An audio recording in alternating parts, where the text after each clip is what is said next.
All right, this is case number 10-D-19, in which the original petitioner is Jessica Pruitt. She appears in person by Michelle Ruse and her counsel.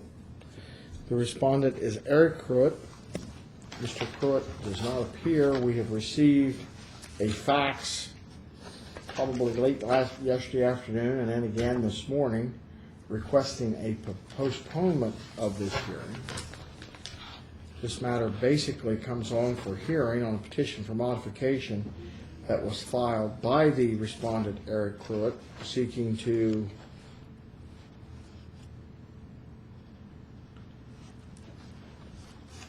modify the parenting plan. That was filed by him, I believe. And of course, this is a Pleasants County case that we agreed to hear here for the convenience of the parties. August 1st, 2013, he filed that.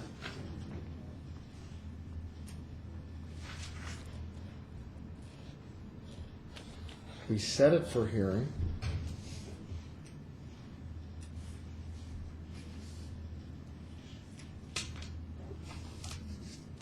And reset it for January 6th.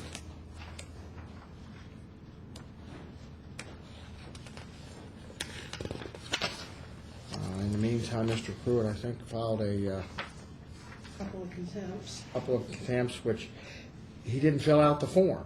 And we dismissed him because there was nothing filled out in it.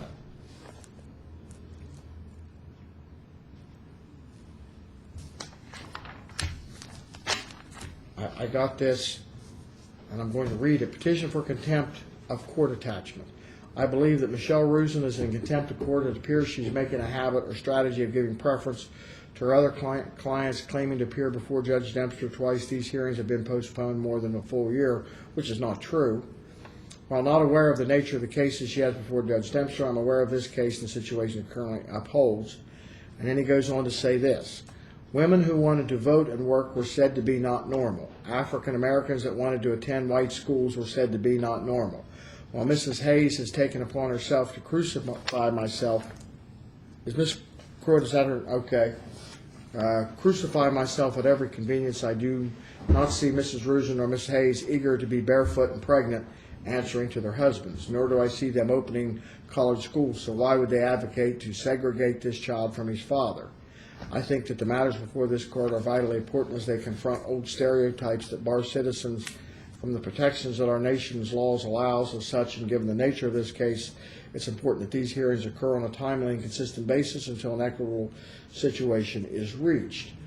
I dismissed that. I didn't see what he was asking for in his contempt other than to make a statement.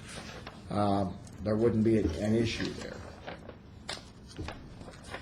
And then he filed one on November 7th that, again, where he doesn't really say how Miss Hayes has failed to abide by the court order.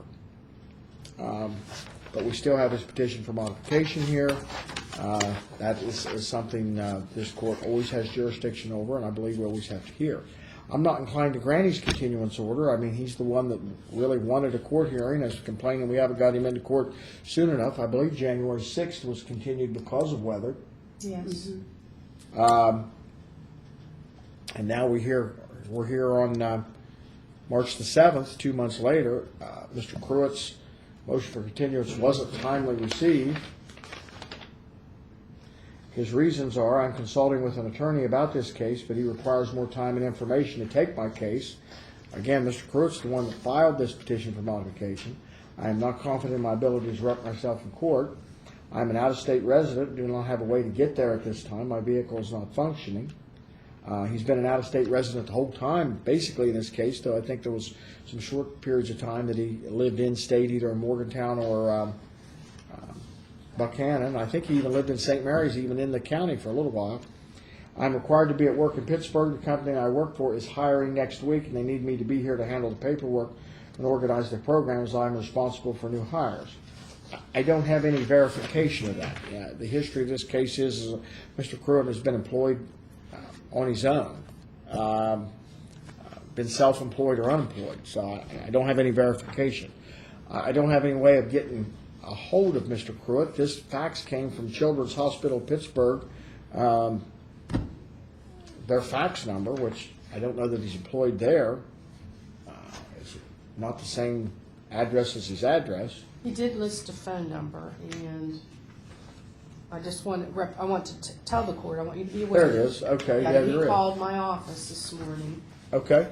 to say he couldn't make it, and said he couldn't get a hold of you. So.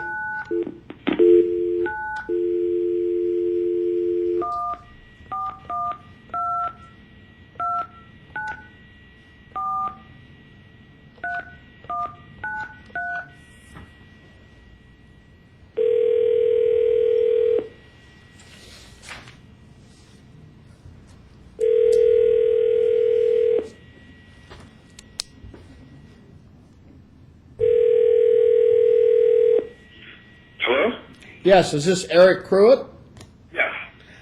This is Family Court Judge Darren Tallman. Okay. Mr. Pruitt, we're here on the record. I have Jessica Pruitt here with Michelle Rosen, her counsel. Okay. All right.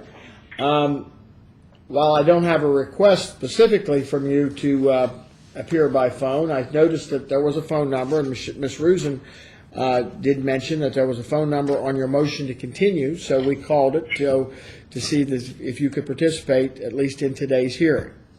Yes. Now, you have asked to continue this morning's hearing. Is that correct? If I couldn't be there, yes, I did. Okay. Mr. Pruitt, I'm not inclined to grant that on the reasons that you've given in your motion. I understand. Now, but let me explain. If you are consulting an attorney, okay, Yes. and the way that family court works, these matters are never, well, there's rarely ever a completely fine, everything's modifiable, okay? Okay. I'm under some time constraints where I have to finish cases within 6, 7, 8 months. Plus your original pleading that was filed in August is fairly incomplete. If you are consulting an attorney, that attorney can file a new petition for modification for you that would include the things that he feels and you feel ought to be included. Absolutely. So if I dismiss your petition for modification at this point, because you're not here, that does not preclude you from filing a new petition for modification in the future. I understand that. Do you understand? Yes. Okay. And Yes. but I did want to verify, is your address still 4004 Cabinet Way, Pittsburgh, West Virginia? Pittsburgh, Pennsylvania, yes. Pittsburgh, okay. And is this a phone number that you can be reached at times? Yes. All right. The prior order would remain in effect, Mr. Pruitt, and then when you are ready to file, you or your attorney are ready to file your new petition for modification, Ms. Pruitt, your address is still the same, or Ms. Rosen, are you going to accept service for, I should say Ms. Hayes, I'm sorry, Ms. Hayes. Of course. Okay. Ms. Rosen will accept service for Ms. Hayes, you understand? Yes. So any pleading or any filing can be sent to Ms. Rosen, okay? Okay. So I'm going to dismiss the petition for modification that you filed in August of, I'll get the exact date, August of 2013 anyway. Okay. And then when you're ready to file a new petition, then we'll set it for her. Okay? All right. I appreciate it. All right. Thank you. Thank you.